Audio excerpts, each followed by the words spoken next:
mentioned about another political attack po ito ng Kamara po sa inyo at sa inyong opisina.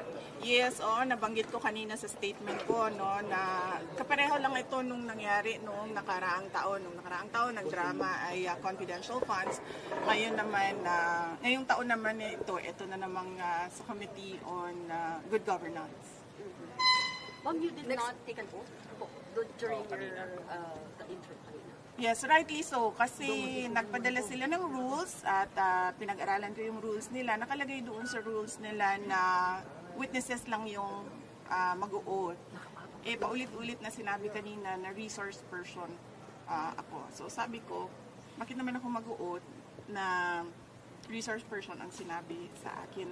Malaki po ang pinagkaiba ng witness saka resource person. Ma'am, may nag-elaborate lang po ng impeachment. Sabi niya, ma'am, prelude na to sa impeachment. Yeah. Very obvious. Very obvious yung kanilang ginagawa na nagpa-practice sila o nung gagawin nila para sa impeachment. Such efforts will prosper po? Hindi ko masabi yan. Hindi ko masabi yan na kung mag-prosper or hindi. Pag nandyan na, sasagutin natin, then iwan na natin sa Congress. Pero hindi po ba kayo sa mga binanggit sa privilege speech, yung gagawin nilang basihan for the, sabi ninyo ay impeachment possible, ano po yung magiging tugon po ninyo doon sa mga nabanggit? Antayin natin yung articles of impeachment. Doon tayo magbabase kung ano yung isasagot natin dahil hindi naman natin alam kung ano talaga yung final na isasulat nila. Nagte-testing sila ngayon kung ano yung gagawin nila. But how do you say, ma'am, na testing po ito for impeachment? Oo. Paano niyo po nasabi? Kasi nagsabi na siya kanina, diba? Determination of malfeasance, non-feasance, misfeasance. So, ibig sabihin, merong ginawang mali. And you say, and that for you? Bakit po parang kayo sa mga congressman, kahit alam nyo na kayo mismo yung iimbestigahan dito sa bansa? Opo, nakatanggap ako ng invitation mula sa kanila para sa pagdinig ngayong umaga na ito. At marami sa mga opisyal ng Office of the Vice President nakatanggap din ng invitation. And lahat sila, ako yung pinadala nila na authorized representative nila, kaya nandito ako. Bakit hindi kayo nagdalawang isip na hindi lumalaw? Kasi may second budget committee hearing before ito. Para matapos na kaagad, para masabi ko na kung ano yung posisyon ko at ma-lodge na kaagad dyan na nag-attend ang Office of the Vice President. Ma'am, sakaling ipatawag ulit kayo. 700 million na budget for 2025 na pinupose ng House. Yes sir. Kung ano man yung budget na lalabas sa GAA, yun yung gagamitin ng Office of the Vice President. Dadalo po kayo sa September 23 plenary debates ng budget niyo po ng House? Hindi pa namin nagpag-usapan sa opisina kung ano yung gagawin para sa plenary debates, but we will let you know kung nandoon kami. Mag-coordinate po ba kayo kay Kong Adio? The budget sponsor? Sumulat siya sa aming opisina at sinagot ko siya, sabi ko nagsabit na kami lahat ng documents na kinakailangan nila at iniiwan na namin to the pleasure of Congressman Martin Romualdez ang budget. Ma'am, nung opening po nung plenary debate, sinabi po ni Martin Romualdez, ni Speaker po, na hindi daw ito tolerate ng House ang hypocrisy and Huwag daw magturo ng kamay. huwag daw magturo ng kamay, ng mga daliri, kamay. Yun yung ginagawa nila ngayon di ba? Nagtuturo sila ng daliri nila, ilang daliri yung nandyan sa loob ngayon na ginawa ko daw. Ma'am, kung hindi kayo matatakbo ng 2028, tatakbo kayo ng 2035? Sandali, sir. Ang layo ng 2034. 25. Hindi ako tatakbo sa 2025 elections. Magpapahinga ako for midterm elections. Ma'am, ang nasabi pala ni Speaker is yung hindi daw rin ito tolerate ang hypocrisy and evasion. Ano pong reaction nyo doon? Pero wala naman po siyang pinangalanan. Malamang ako yon dahil tinatanong ninyo ako ngayon about sa kanyang speech at sinasabi ko kung ano yung ginagawa nila ngayon dyan sa loob, yan yung inilarawan niya sa kanyang speech. Ma'am, you requested the committee to terminate this minsan hearing. lang. Oo nga, oo. Ma'am, you requested... Thank you, Wala ma'am. na tayo. Lunch break na. Thank you, ma'am, for accommodating us. Ma'am, you requested the committee to terminate na po itong hearing. Why? Kasi yun yung posisyon ko. Nagpa-practice sila kung ano yung kakagat sa impeachment. Kahit anong gawin nila, wala talaga kaming ginawang mali sa Office of the Vice President. Yan ang rason kung bakit ayaw pumunta ng mga tiga-Office of the Vice President. At sinabi nilang ako na lang yung ipapadala nila. Ma'am, sa next hearing, Yung notice of disallowance, sagutin niyo na po ng OVP yung notice of disallowance. May 6 months kami. When do you plan na submit po? I think January ata yung... I do not have the timelines right now. Sorry. ma'am, sa next hearing nitong good government, attend pa ba kayo or enough na yung kanina?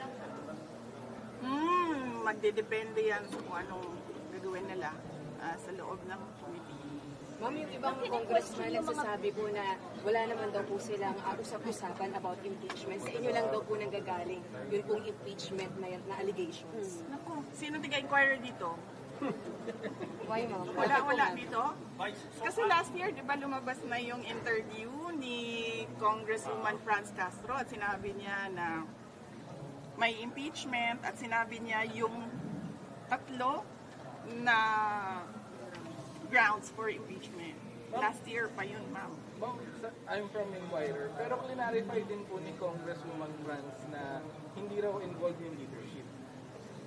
Sabi niya, hindi raw involved yung leadership dun sa... Hindi naman kailangan kasi talaga involved yung leadership. So bakit siya nagdi-deny? It's enough na pinag-uusapan ng mga members of the House of Representatives ang impeachment.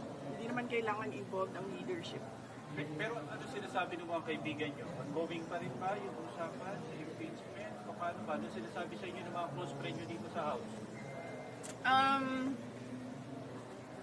Ang sinasabi sa akin ng mga tiga Mindanao, ang sinasabi sa akin ng mga tiga Mindanao ay pinag-uusapan talaga ang impeachment. At kapag tinatanong sila kung anong mangyayari sa 2028, ang sinasabi nila si Speaker Martin Romualdez daw ang candidate for 2028. Ma'am, si President Marcos, nagkausap na ba ulit kayo amid sa mga nangyayari na ito? Wala. Hindi naman kasi kami talaga nagkausap niyan. Hindi kami magkaibigan. Unang-una, nagkakilala na kami dahil naging running mate kami. So, bago pa man kami naging running mates, hindi na kami nag-uusap. Nagkausap lang kami during campaign at dahil sa trabaho noon, banda ngayon. Pero ma'am, kailan po yung last na Ang kaibigan ko talaga si Senator Amy Marcos. Kilala niya ako since 2012. Pero ma'am, kailan po yung last na pag-usap na po ng Nung nag-tender ako ng resignation, yun yung last na nagkausap kami ni President Ma'am, do you Marcos. think kung si President Marcos magsalita para sa inyo on behalf of you, baka maayos kaya itong nangyayari dito sa Kongreso? Alam nyo, kasi madami hindi nakakilala sa akin, pero mag-share ako konti ng ugali ko. Hindi ako humihingi ng tulong. Alam yan ng tatay ko, naging mayor siya, naging president siya.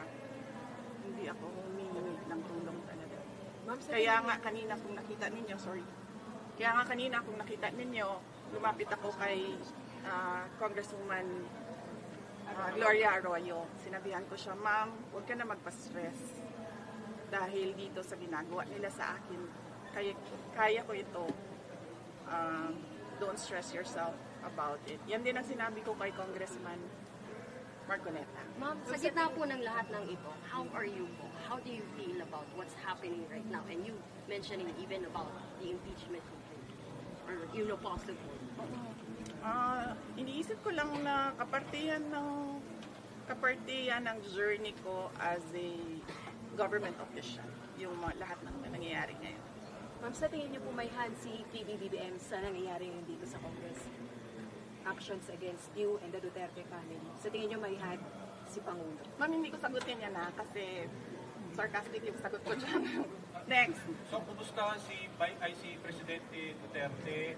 Kumusta yung mga advice niya sa inyo sa nangyayari ngayon na Bibi? Okay naman ata siya. Hindi kami nagkakausap ni former President Rodrigo Duterte. Pero sinasabihan ko lagi yung mga nakapalibot sa kanya, nasabihan siya na huwag pa-stress sa nangyayari. Tulad ng sinabi ko din kay Ma'am GMA kanina. Ma'am, may regrets ba kayo na sumama kayo sa Unity kasama si President Marcos? Medyo mahaba kasi yan eh. It needs a sit down. Sit down tayo, ma'am. Madam, ma'am. Opo kayo. Anyways. Basihan ba yung sinasabi niyo na this is targeted para sa 2028, hindi kayo iboto ng mga tao? May basihan ba yun? May plano na ba kayo sa 2028 na? O siya ang nagsabi. Yung sino yun? Yes, yung nag-privileged speech. Siya yung nagsabi. Pero kayo, ma'am, Na huwag pagkatiwalaan. Yan ba yung gusto or nag-aambisyon ng presidente? Siya yung nagsabi. pero kayo, ma'am, wala Pero kayo ba, tatakbo ba kayo 2028? Noong 2019, tinanong ninyo ako kung tatakbo ako sa... Noong 2017, tinanong ninyo ako kung tatakbo ako sa 2019. Noong 2019, tinanong ninyo ako kung tatakbo ako sa 2022 at sinabi ko na mag-a-announce ako kung tatakbo ako or hindi January 2021. Sinabi ko magsasagot ako January 2021. Ngayon? Sa ngayon, this very minute, magsasabi ako kung tatakbo ako sa fourth quarter ng